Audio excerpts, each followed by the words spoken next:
The air was thick with the kind of heat that clings to your skin, relentless and unforgiving, as the sun scorched Sunnyside Meadows into submission. Inside her modest two-story home, Emily Harper was fighting a losing battle. Sweat beaded on her forehead as she frantically adjusted the thermostat, her fingers trembling with a mix of frustration and fear. The digital display blinked a mocking 88 degrees Fahrenheit, climbing higher by the minute. Her father, Henry, sat in the living room, his face flushed, his breathing shallow. The heart surgery he'd undergone just months ago made this unbearable heat more than an inconvenience. It was a threat. Emily's phone buzzed on the counter, but she ignored it. She had bigger problems. The air conditioning unit, her lifeline in this record-breaking summer, was dead, and she had a sinking suspicion it wasn't an accident. 3 years ago, Sunnyside Meadows had seemed like paradise. The neighborhood's pristine lawns, uniform mailboxes, and charming cul-de-sacs had lured Emily in, a software engineer looking for a quiet place to call home. She'd imagined peaceful evenings on her porch, maybe even making friends with neighbors over backyard barbecues. But that dream had soured almost immediately, thanks to Margaret Voss, the iron-fisted president of the Sunnyside Meadows Homeowners Association. Margaret wasn't just a stickler for rules, she was a tyrant, wielding the HOA bylaws like a scepter, her authority unquestioned by the cowed residents. Emily's first clash with Margaret came mere weeks after moving in, when she dared to hang a whimsical wind chime on her porch. The next day, a crisply worded violation notice appeared, citing auditory disturbances. Emily took it down, chalking it up to bad luck. She didn't know then that Margaret's reign would soon threaten everything she held dear. This summer, the hottest in decades, had pushed tensions to a breaking point. Temperatures soared into the triple digits, and Emily's air conditioning unit became her sanctuary. Working from home, she needed a cool, quiet space to focus on her coding projects. More critically, Henry, who had moved in after his surgery, required a stable environment. His cardiologist had been clear: extreme heat could trigger a cardiac event. Emily had taken every precaution, even scheduling a maintenance check on the AC unit just 10 days earlier. So when the house began to feel like an oven that Tuesday afternoon, panic set in. She was in the middle of a VY tool meeting, her laptop screen filled with colleagues' faces, when she noticed the temperature creeping up. Excusing herself, she checked the thermostat off, despite being set to 72 degrees Fahrenheit. Her heart sank. She stepped outside, the heat hitting her like a physical blow, and approached the AC unit tucked against the side of the house. That's when she saw it, a gleaming padlock securing the unit's electrical disconnect. And, standing beside it, clipboard in hand, was Margaret Voss. "What the hell are you doing?" Emily's voice was sharp, her restraint fraying. Margaret turned, her lips curling into a smile that didn't reach her eyes. "Ms. Harper, your unit is in violation of HOA regulations. Section 14, paragraph 3. All exterior modifications must be pre-approved by the board. This unit's new paneling is unapproved." Emily's jaw tightened. "This is the same unit I've had since I moved in. It was Sarah VY said last week, that's all.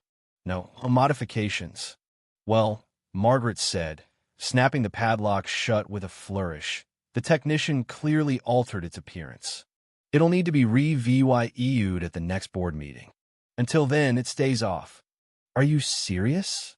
Emily's voice rose, her pulse hammering. "My father is inside. He has a heart condition. He needs this AC. It's 98 degrees out here." Margaret's eyes narrowed, her tone dripping with condescension. "Everyone has an excuse, Ms. Harper. Rules are rules. File an emergency appeal if you must, but the committee won't meet until Thursday." She handed Emily a violation notice, her manicured nails glinting in the sunlight, and sauntered away, her heels clicking on the pavement. Emily stood frozen, the paper crumpling in her fist. The audacity of it locking her AC unit, endangering her father's life over some petty power trip was almost too much to process. She stormed back inside, her mind racing. The house was already stifling, the air heavy with heat. Henry sat in his recliner, a glass of water in hand, his face pale. "I'm fine," he said, but the strain in his voice betrayed him. She grabbed her phone and called the HOA management company, her words tumbling out in a rush. The representative listened politely, but offered no help. "We can't override the president without a board vote," he said. "Perhaps you could find a hotel for a few days?" Emily hung up, her frustration boiling over. A hotel? With her father's condition, MOVY Ingham was risky, and the nearest decent one was an hour away. Desperate, she called her neighbor, Jack, a retired electrician with a no-nonsense attitude. He arrived within minutes, his toolbox clanking. He examined the padlock, his expression darkening. "This is insane," he said, shaking his head. "And it's not even an HOA-approved lock. She had no right to put this on your property without notice. This is your unit, Em. She's trespassing." Emily's mind sparked with an idea. "Trespassing," she repeated. "Jack, can you do anything about the lock?" "Legally? No, but I can tell you it's a cheap piece of junk. A good pair of bolt cutters would take it off in seconds." He paused, his eyes meeting hers. "You didn't hear that from me." Emily thanked him, her resolve hardening.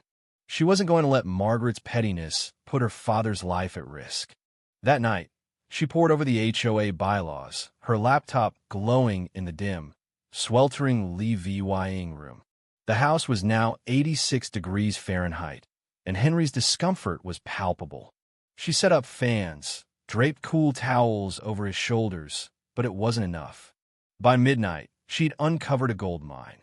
Margaret's actions violate multiple bylaws, including unauthorized access to private property and failure to provide a 48-hour notice for enforcement actions.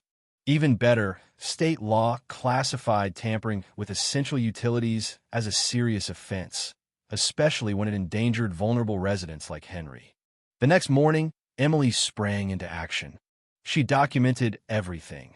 The indoor temperature, now a dangerous 89 degrees Fahrenheit. Henry's worsening condition, his face flushed and his breathing labored, and the padlock, which she photographed from every angle. She called Henry's cardiologist, who faxed over a letter detailing the medical necessity of climate control. Then she reached out to a college friend, Sarah, a property lawyer with a knack for taking down bullies. Sarah didn't mince words. "This isn't just an HOA violation," she said. "Locking an AC unit during a heat wave, knowing your father's condition, that's reckless endangerment, possibly elder abuse. You got a case." Emily's next move was to turn Margaret's own tactics against her. She drafted a formal complaint, citing every bylaw violation and attaching the doctor's letter, the photos, and a detailed account of the incident. She emailed it to every HOA board member, ensuring they couldn't ignore her. Then she called the city's building inspector, who confirmed that tampering with HVAC systems was a code violation. He agreed to sit that afternoon. By noon, Henry's condition was deteriorating. His skin was clammy, his speech sluggish. Emily's heart pounded as she dialed 911. The paramedics arrived quickly, their expressions grim as they assessed Henry. "He's showing signs of heat exhaustion," one said, administering fluids. "How did the house get this hot?" Emily led them to the padlocked unit, her voice shaking as she explained. The paramedics exchanged a look. "This is serious," the lead medic said. "Disabling an AC unit in this heat, with a vulnerable person inside? That's not just negligence. It could be criminal. Should we call the police?" the second paramedic asked. Emily nodded, her anger now laced with determination. "Yes, do it." The police arrived within the hour, their presence drawing curious neighbors to their windows. Emily recounted the story, showing them the padlock, the violation notice, and the doctor's letter. The officers' faces hardened as they listened. "Do you know where MS. Voss lives?" one asked. Emily pointed across the street to Margaret's immaculate colonial, its rose garden a testament to her obsession with perfection. "Everyone knows where the HOA president lives," she said dryly. "From her driveway, Emily watched as the officers approached Margaret's door. Margaret answered, her HOA polo shirt crisp, her expression one of practiced authority until she saw the police. Her demeanor shifted, her gestures becoming animated as she tried to explain herself. Emily couldn't hear the conversation, but Margaret's pointed finger and raised voice carried across the street. "I was upholding the rules," she shouted at one point, her composure cracking. Meanwhile, the building inspector arrived at Emily's house. He examined the AC unit, his pen scratching furiously on his clipboard. "This unit is fully compliant," he said. "The padlock is unauthorized and a clear violation. I'm citing the HOA for this." The officers returned, Margaret trailing behind them, her face a mask of barely contained rage. "MS. Harper," one officer said. "MS. Voss refuses to pro-VY to the key, claiming it's HOA property. Do we have your permission to remove the lock?" "Absolutely," Emily said, her eyes locked on Margaret, who looked ready to combust. "You can't do this," Margaret shrieked as an officer produced bolt cutters.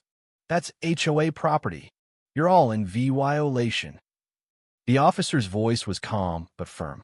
"Ma'am, you had no authority to disable this unit, especially after being informed of a medical emergency. Step back, please." The lock fell away with a satisfying clank, and Jack, who'd been hovering nearby, helped Emily restart the unit. Cool air began to flow, and Emily felt a surge of relief. Henry was stable, thanks to the paramedics, but the fight was far from over. The officers turned to Margaret, their tone now grave. Emily caught snippets of their conversation phrases like reckless endangerment and elder abuse. Margaret's face drained of color, her protests growing feeble. To Emily's shock, the officers cuffed her, leading her to the patrol car as she sputtered, "This is outrageous. The board will hear about this." As the car pulled away, Emily's phone buzzed. It was Sarah, the lawyer. "I just got your email," she said. "This is a slam dunk. I'm drafting a CIVYL suit against the HOA and Voss personally. We'll push for damages and legal fees." She's done. The fallout was swift.